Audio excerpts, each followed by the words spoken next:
பாகிஸ்தானின் மிகப்பெரிய மாகாணமான பலூச்சிஸ்தானில் பலூச் கிளர்ச்சி படையான பலூச்சிஸ்தான் விடுதலை ராணுவம் தனி நாடு கோரி பல ஆண்டுகளாக போராடி வருகிறது. பாகிஸ்தான் ராணுவத்தை குறிவைத்து அவ்வப்போது தாக்குதல் நடத்தி வரும் இந்த கிளர்ச்சி படையினர் சில நாட்களுக்கு முன் பாகிஸ்தான் ராணுவத்தை குறிவைத்து நடத்திய தாக்குதலில் பலர் கொல்லப்பட்டனர். பாகிஸ்தான் ராணுவமும் அரசும் பலூச் விடுதலை ராணுவத்துக்கு முடிவு கட்ட பல்வேறு முயற்சிகளை எடுத்து வந்தாலும் அந்த கிளர்ச்சி படையின் கோரிக்கையும் தாக்குதலும் நீடித்துதான் வருகிறது. சில ஆண்டுகளுக்கு முன்னர் பலூச் விடுதலை ராணுவம் ஆபரேஷன் எராஃப் என்ற பெயரில் ஒரு கூட்டு தாக்குதலை நடத்தியது.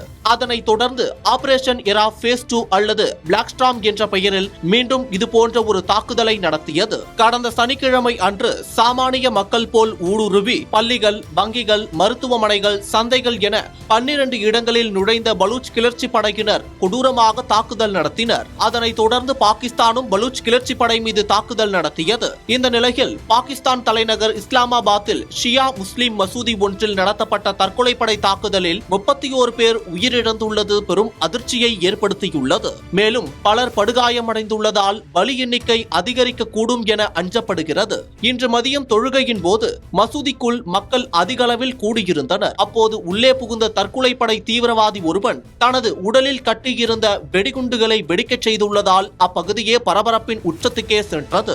முதற்கட்ட தகவலின்படி 31 பேர் சம்பவ இடத்திலேயே உயிரிழந்துள்ளனர். 50க்கும் மேற்பட்டோர் காயமடைந்து நகரின் பல்வேறு மருத்துவமனைகளில் அனுமதிக்கப்பட்டுள்ளதாக தெரிவிக்கப்பட்டுள்ளது. தாக்குதலை தொடர்ந்து இஸ்லாமாபாத் நகரம் முழுவதும் பலத்த பாதுகாப்பு வளையத்தினுள் வரப்பட்டதை அடுத்து மசூதியை சுற்றியுள்ள பகுதிகளை ராணுவம் மற்றும் காவல்துறையினர் தங்கள் கட்டுப்பாட்டுக்குள் கொண்டு வந்துள்ளனர். இந்த தாக்குதலுக்கு இதுவரை எந்த தீவிரவாத அமைப்பும் அதிகாரப்பூர்வமாக பொறுப்பேற்கவில்லை.